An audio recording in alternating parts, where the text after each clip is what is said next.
ये अभियान दल जो आई थी उसका आपका सहभागिता और सहयोग हुआ, उसके लिए आप लोग को बहुत बहुत धन्यवाद। और उसी के उपलक्ष्य में हम लोग इस प्रेस कॉन्फ्रेंस का आयोजन किए हैं, जिससे कि आप एक स्तंभ हैं, आपके द्वारा जनता को पूरी जानकारी हमारी योजनाओं के बारे में मिल सके कि विभिन्न योजनाएं हैं और उसका वो लाभ ले सके। और एक चीज़ और हम बतलाना चाहेंगे कि हम लोग एक जैसे नेशनल हुआ था उसी तरह हम लोग स्टेट लेवल पर एक एक्सपेडिशन 2022 उसका हम लोग एक प्रपोजल भेजे हैं, जिसमें हम लोग जो हमारे जुरिडिक्शन में जो 17 जिला हैं उस 17 जिला में जाकर गांव-गांव जाकर नुक्कड़ सभा और उनके लोगों के बीच में जाकर अवेयरनेस करेंगे कि हमारी एमएसएमई की क्या क्या योजनाएं हैं और उसका कैसे लाभ ले सकें। अब मैं निदेशक महोदय से निवेदन करूंगा कि जो हमारी विभिन्न योजनाएं हैं उसके बारे में आपको जानकारी। धन्यवाद। मैं आपको कुछ अहम बिंदुओं पर, कुछ अहम पॉलिसीज़ पर आपको जानकारी से अवगत कराना चाहेंगे कि हमारी केंद्र सरकार की, हमारे DCMSME की क्या योजनाएं हैं और चूंकि ये क्षेत्रीय कार्यालय है तो हम उसको किस तरह से कार्यान्वयन कर सकते हैं और उस कार्यान्वयन में किस तरह की परेशानी हमें हो सकती है, इस बात का भी हम लोग जिक्र करेंगे। और बिहार सरकार से कैसे समावेशी रूप से उनके भी पॉलिसीज़ को लेके हम लोग आगे बढ़ सकेंगे।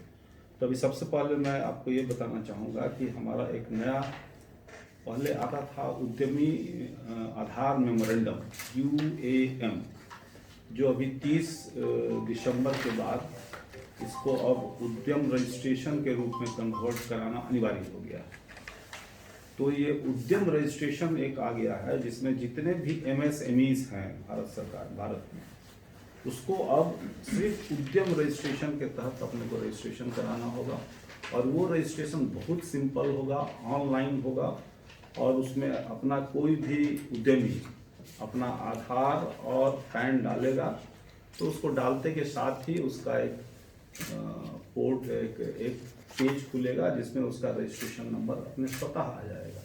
दूसरी बात इसमें बड़ी इंपॉर्टेंट है कि अगर वो उद्यमी GST लिया हुआ है तो इस रजिस्ट्रेशन का जो पोर्टल है स्वतः वो GST का संज्ञान लेते हुए वित्त विभाग से, फाइनेंस भारत सरकार के वित्त विभाग से ये सिंक्रोनाइज करके 2-3 घंटे में वो उद्यम रजिस्ट्रेशन दे देगा अगर आपने GST लिया हुआ है। तो अगर GST नहीं लिया हुआ है तो भी आप कर सकते हैं, आपको तुरंत ही उसमें उद्यम रजिस्ट्रेशन हो जाएगा।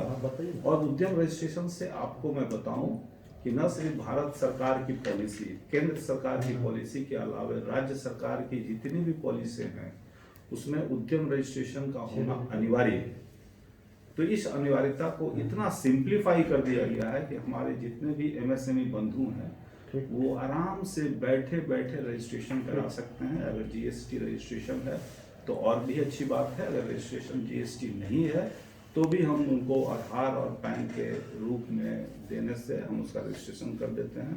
उसमें बिहार सरकार की जो भी पॉलिसीज़ है उसके तहत उनको वो सुविधा मिल जाएगी, केंद्र सरकार की जो भी पॉलिसीज है उसके तहत उनको सुविधा मिल जाएगी और वो सुविधा के हकदार हो जाएंगे। दूसरी बात यह है कि उद्यम रजिस्ट्रेशन से आपको एक सर्टिफिकेट मिल जाता है जिसमें आप केंद्र सरकार में जो भी जितने भी विभाग हैं, जितने भी केंद्र सरकार के मंत्रालय हैं, उस विभाग और मंत्रालय में आपको एंट्री डायरेक्ट एक्सेस मिल जाएगा और आप कोई भी पोर्टल में जाके उद्यम रजिस्ट्रेशन डालने से आपकी जो भागीदारी है वो सुनिश्चित कर दी जाएगी। तो ये एक बहुत इम्पॉर्टेंट चीज़ है। और इसमें अब जितने भी वर्तमान में MSME जो UAM लिए होंगे पहले वाला, उनको एक एडवाइजरी जारी कर दिया गया है कि वो 30 दिसंबर तक माइग्रेट कर जाएं उद्यम रजिस्ट्रेशन। अन्यथा UAM जो पहले वाला था उसका कोई वजूद नहीं रहेगा और किसी तरह की वो बेनिफिशरी से वो वंचित हो जाएगा। अभी बिहार में जो है वो कितने MSME यूनिटें हैं और कितने का उद्यम रजिस्ट्रेशन हुआ है? देखिए MSME हमें लगता है कि बिहार में 34,000 है। कितने हैं? 34,000 के आसपास, 34 लाख हैं बिहार में। और इसमें ज़्यादातर MSMEs का यूएएम हुआ है, उद्यमी आधार मेमोरेंडम जो पहले का था जी। वो हुआ है, लेकिन हम लोग इसमें सारे लोगों को बोल इस दिए 24 लाख में अभी तक उद्यम रजिस्ट्रेशन कितना हुआ है? ये उद्यम रजिस्ट्रेशन इसमें क्या है कि बहुत सारे नए एमएसएमईज भी शामिल हो रहे हैं ना, हाँ। तो उसको भी हम लोग शामिल कर रहे हाँ। हैं। और हमने क्या है कि फील्ड लेवल पर सारे डिस्ट्रिक्ट में अपना एक अभियान शुरू किया है। जैसे कि अभी सीतामढ़ी में जा रहे हैं, बेगूसराय में, क्योंकि मुजफ्फरपुर का भी चार्ज मेरे पास है, तो मैं सीतामढ़ी में एक अभियान लगा के जितने भी एमएसएमईज हैं उसको कोई दिक्कत आती है तो ऑनलाइन हम ही लोग रजिस्ट्रेशन कर देंगे, हम ही लोग ले जाएंगे पूरा इसके द्वारा, कंप्यूटर के द्वारा, और खुद बैठ के। नहीं सर, सवाल ये था सवाल का मुझे पता है कि कितना उद्यम रजिस्ट्रेशन Migrate अभी किया तक है। हो गया है, तो इसकी जानकारी हम थोड़ा सा ले लेंगे। इसकी जानकारी है आप लोगों के पास? आगे सर। आगे देखिए ये है। ये इतना एज ऑन डेट है। माइक्रो 2,35,000 टोटल कितना है? 2,35,000 ये बिहार का है और कुल ये है। नहीं, बिहार बिहार का बिहार का बताया 34 लाख लिखा ये है। देखिए 2 लाख 2,35,369। 34 लाख में 2,35,369 का रजिस्ट्रेशन हो गया है अंडर उद्यम रजिस्ट्रेशन, माइग्रेट कर चुके हैं। माइग्रेट कर चुके हैं, और बाकी को हम लोग भी प्रयास कर रहे हैं, राज्य सरकार भी तो प्रयास इसमें कर तो रही है। जैसा कि आप बता रहे हैं इसमें कुछ नए भी होंगे। तो ये माइग्रेशन वाले हैं सिर्फ ना, टोटल नए पुराने सब मिला सब के। मिला के नहीं, इस पर हम लोग काम कर रहे हैं। हम लोग डिस्ट्रिक्ट लेवल पर अपने अधिकारी को भेज के, एमएसएमईज को थोड़ा दिक्कत होती है तो हम लोग ऑनलाइन रजिस्ट्रेशन करवाने की व्यवस्था अपने अधिकारी को भेज के करवाने की कोशिश कर रहे हैं। जो लोग नहीं कराएंगे ये सर, 30 जून जो लोग नहीं कराएंगे, सिंपल सी बात है, उसको किसी भी ये प्रकार की- उद्यम रजिस्ट्रेशन जो है 30 जून से लागू हुआ था, कब से लागू हुआ था? 30 दिसंबर लागू 1 जुलाई 2020 को लागू हुआ था। 1 जुलाई 2020 को। हाँ। और अनिवार्य से इसको कब से किया जा रहा है? उसको 1/1/2022 से 1/2022 से। 1 जनवरी जी, 2022 जी। 2022 से। 1 जुलाई 2020 से लागू है ना, हाँ। उसमें 2,30,000। हाँ। 1 जुलाई 2,35,000 है। हाँ 2 लाख 1 जुलाई 2020 से अभी तक जो है ये 2,35,000 जो है हाँ। उद्यम रजिस्ट्रेशन हो रहा है। तो वो लोग माइग्रेट करेंगे उसके बाद, क्योंकि उसके लिए हम लोग कैंप हर डिस्ट्रिक्ट में जाकर कैंप लगाने की हम लोग कोशिश कर रहे हैं। जो लोग नहीं कर पाएंगे सब उनकी योजनाओं में भाग जो लोग नहीं कर पाएंगे वैसा हमको बोलना अच्छा नहीं लग रहा है, क्योंकि हमारी भरसक कोशिश रहेगी कि सबका करवा दिया नहीं, जाए। वो तो ठीक है। ये इसमें कोई बहुत उत्कृष्ट काम नहीं है ये, इसीलिए हम लोग कैंप लगा के जो कोशिश कर रहे हैं। डेडलाइन पार और जो अगर नहीं करवा पाएंगे तो उसको तो फिर वही है कि सुविधाओं से थोड़ी से वंचित होना पड़ेगा जब तक कि वो फिर से न करवा ले। ये मतलब उद्यम डेडलाइन के बाद भी करवा सकते हैं। हाँ, डेडलाइन के बाद भी करवा सकते हैं, करवा सकते हैं। ये वॉल्यूम तेरे ही है। उद्यम आधार जो बना था वो 34 लाख था ना, ये हमने उद्यम आधार मेमोरेंडम UAM हाँ वो 34 लाख के आसपास था। हाँ पूरे देश का नहीं, बिहार का। तो डेडलाइन के बाद सर इसके लिए आप लोग कुछ पेनल्टी भी लगाएंगे या नहीं, नो पेनल्टी। ये बहुत स्वाभाविक प्रक्रिया रहेगी जिसमें हम लोग मदद भी करेंगे। अगर एमएसएमई चाहे तो ऑनलाइन करके हमसे मदद ले सकता है और हम लोग उसको ऑनलाइन कर सकते हैं रजिस्ट्रेशन।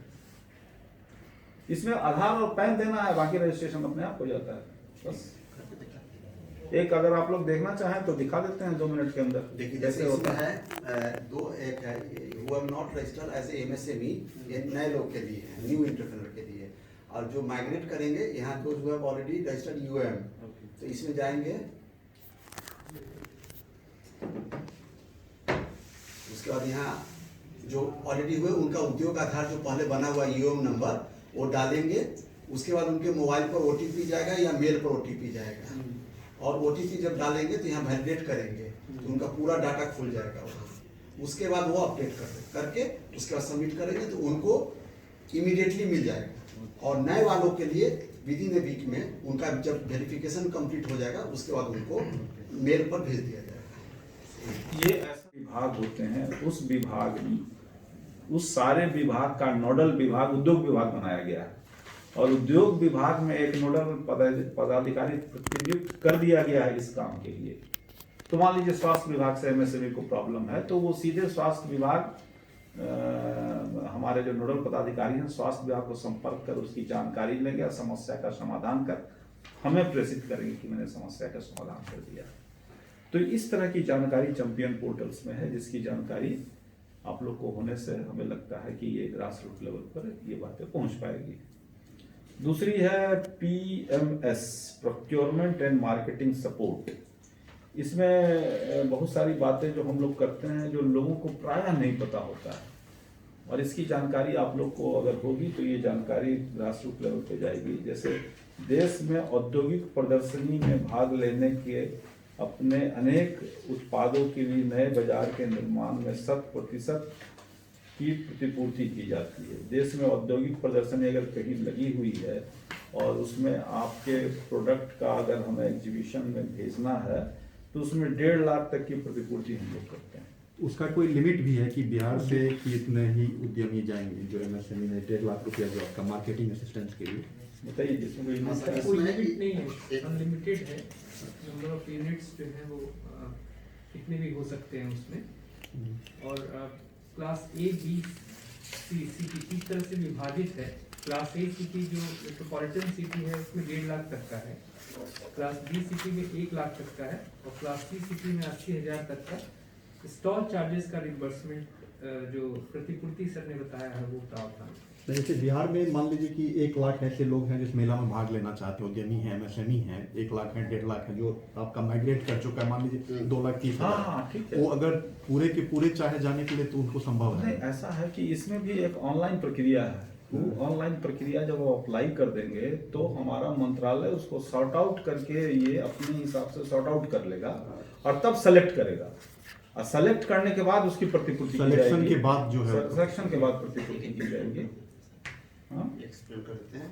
जैसे कि अभी एग्जाम्पल में हम बता रहे हैं, जैसे भोजपुर चैम्बर ऑफ कॉमर्स का प्रपोजल आया है, उसको हम लोग अप्रूव कर रहे हैं।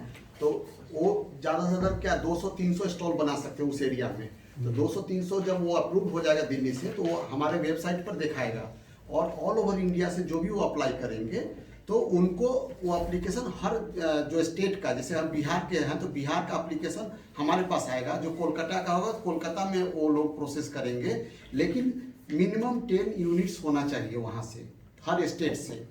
और वो स्टीयरिंग कमेटी जो हमारा लोकल स्टीयरिंग कमेटी है उससे अप्रूव करके हम लोग उसको दिल्ली भेजते हैं, उसके अनुसार हमारा सैंक्शन आता है, उसके बाद हम लोग रीइंबर्समेंट करते हैं। तो इसमें एक ऑनलाइन प्रक्रिया होती है। ऑनलाइन प्रक्रिया हो जाती है तो मिनिमम 10 चाहिए, मिनिमम 10 होने के बाद उसको जनरली अप्रूव कर दिया जाता है। यहाँ देखिए, जैसे यहाँ ट्रेड फेयर है डोमेस्टिक, हम यहाँ जैसे नई यहाँ अप्लाई करेंगे, वो अपना उद्योग आधार या उद्यम रजिस्ट्रेशन डालेंगे, उसके बाद अपना पैन डालेंगे, वैलिडेट करेंगे तो उनका डिटेल आ जाएगा, उसके बाद वो सेलेक्ट कर सकते हैं नेम ऑफ द फेयर, और उसके बाद वो सबमिट कर सकते हैं।